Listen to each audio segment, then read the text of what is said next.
저는 앞으로도 계속 많은 종교인들이 아무렇지도 않게 당연하게 여기고 있는 것들에 대해서 다시 한번 생각해보게 만들 것입니다. 그리고 기독교와 관련해서는 예수에 대해서 많은 언급을 할 것입니다. 오늘은 예수의 이름을 중심으로 성경이 가진 설득력에 대해서 한번 생각해 보겠습니다. 아니 이젠 하다하다 예수라는 이름 가지고도 뭐라고 하냐 라고 하신다면 포인트를 잘못 짚으셨습니다. 저는 기독교인들이 예수를 믿는 상황에 대해서 다시 한번 생각해보고 그것이 과연 설득력이 있는 것인지에 대해서 말해보려고 합니다.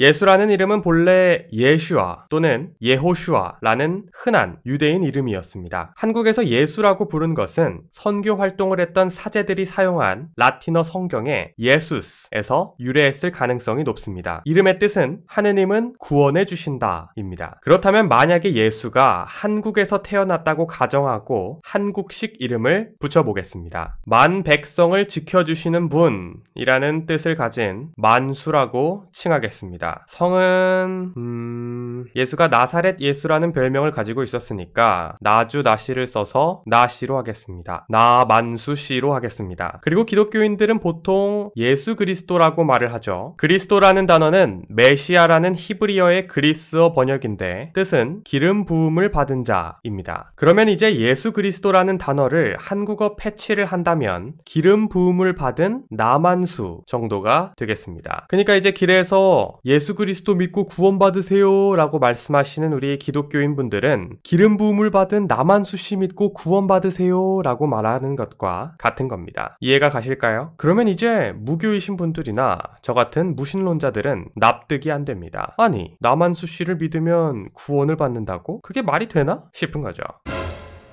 우리는 언어에서 많은 감정과 생각들을 느낍니다. 물론 이 감정과 생각은 사람마다 주관적으로 다가올 수 있습니다. 예를 들면 누군가는 사랑, 평화, 봄, 가족과 같은 단어에서 따뜻한 감정이나 따뜻한 생각을 떠올릴 수 있지만 누군가는 그런 단어에서 차가운 감정이나 차가운 생각을 떠올릴 수 있습니다. 제가 이 얘기를 왜 하냐? 과연 예수라는 단어가 가지고 있는 감정이나 생각이 무엇인지에 대해서 한번 생각해 보자는 겁니다. 기독교인들은 예수라는 단어에서 사랑, 희생, 봉사, 신성함 등을 같이 떠올립니다. 그리고 그러한 감정들은 같은 믿음을 가지고 있는 사람들끼리 공유되며 후세에 자연스럽게 전달됩니다. 그러면 이제 저는 그러한 상황에 반문을 제기합니다. 과연 이 예수라는 존재가 과연 그러한 존재인 것인지에 대해 말이죠.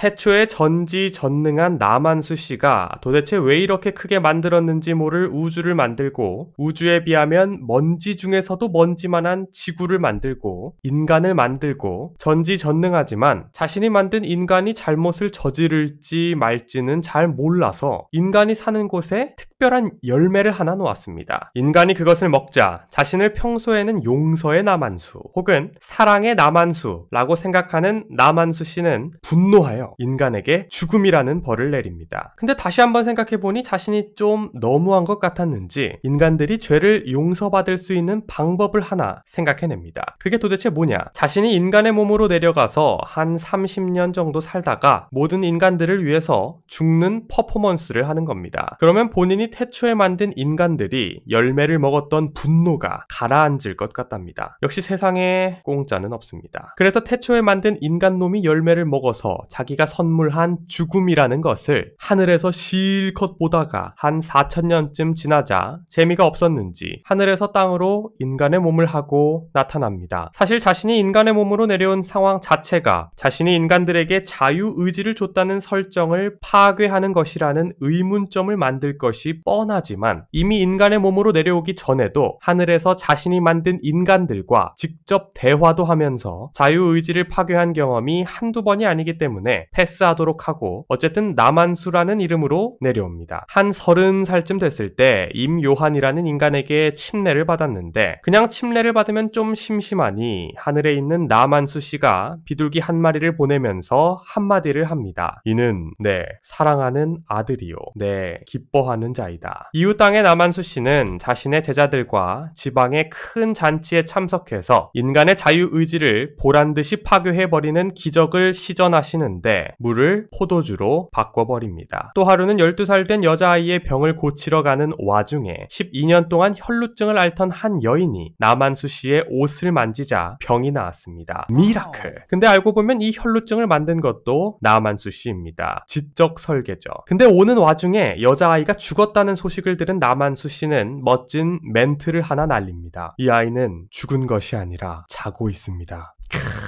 길이길이 짤로 돌아다닐 멋진 멘트를 날린 남한수 씨는 여자아이의 손을 잡고 아이야 일어나거라 라고 말합니다. 사실 남한수 씨는 이 여자아이 말고도 여럿을 죽은 상태에서 살렸습니다. 어차피 다시 죽을 거지만 말이죠. 그러면 죽음을 누가 만들었나 하면 남한수 씨죠 뭐. 후에 남한수 씨는 떡 5개와 물고기 2마리로 5,000명을 먹이시질 않나, 물 위를 걷는 퍼포먼스를 보여주질 않나 하는 많은 기적으로 인간의 자유의지를 산산조각 내는 일을 하였습니다. 그러면서 아이들을 챙기는 사랑의 모습을 보이시려고 누가 더 큰가를 다투는 제자들 앞에서 또 명언을 남기십니다. 너희가 어린아이들과 같이 되지 않으면 천국에 가지 못한단다 라고 말이죠. 근데 사실 모든 인간들이 어린아이들 같이 되면 오히려 천국에 들어가지 못합니다. 왜냐? 아이들은 호기심이 많고 어떤 상황에 대해 이유를 궁금해합니다. 왜요? 왜요? 하면서 궁금한 것을 참지 못하죠. 근데 성경의 내용이 왜요? 왜요? 한다고 어른들이 다 설명을 해줄 수 있냐? 못하기 때문이죠. 남한수 씨는 참 재미있는 사람, 아니 신입니다. 다시 성경의 내용으로 돌아가서 그 이후에도 이런저런 기적을 인간들에게 보여주시면서 자신이 인간에게 준 자유의지를 박살내다가 결국 반국가운동주의 느낌으로다가 십자가형 처벌을 받습니다. 남한수 씨는 본인이 인간의 몸으로 죽을 것을 이미 알고 있었기에 그것을 나중에 희생이라고 표현하는 것이 조금 부끄럽기도 했지만 뭐 부끄러움은 잠깐이니 참도록 합니다. 십자가 형벌을 받는 동안 사실 기적을 행할 수 있었던 남한수 씨는 사실 아프지 않지만 아픈 척을 해야 인간들의 동정심을 유발할 수 있기 때문에 최대한 아픈 척을 하다가 아픈 척이 조금 지루했었는지 옆에 같이 형벌을 받고 있던 죄수랑 대화를 나눕니다. 죄수가 말하기를 남한수 씨, 당신의 나라에 임하실 때에 나를 기억해 주오 하니 남한수 씨가 말하기를 내가 진실로 너에게 말하니 너가 나와 함께 낙원에 있을 것이다 하며 뜬금없이 죄수 한 명을 구원해버립니다. 이 장면이 사실 많은 기독교인들 입장에서는 부러울 겁니다. 죄도 저지르고 잘 살다가 죽기 직전에 남한수 씨 옆에 있다는 이유로 구원을 받았으니 말이죠. 뭐 어쨌든 잠깐 죽어있는 척 하다가 3일 뒤에 부활해서 제자들과 얘기 좀 나누다가 다시 하늘로 옵니다. 끝! 그리고 세월이 흘러서 세상의 수많은 사람들이 남한수 씨의 이야기인 성경을 전 세계에 퍼뜨리며 제발 좀 믿으라고 하고 있습니다. 과학적 근거도 없이 말이죠. 이래도 성경이 충분히 믿을 만한 책이라고 생각되신다면 할 말이 없습니다.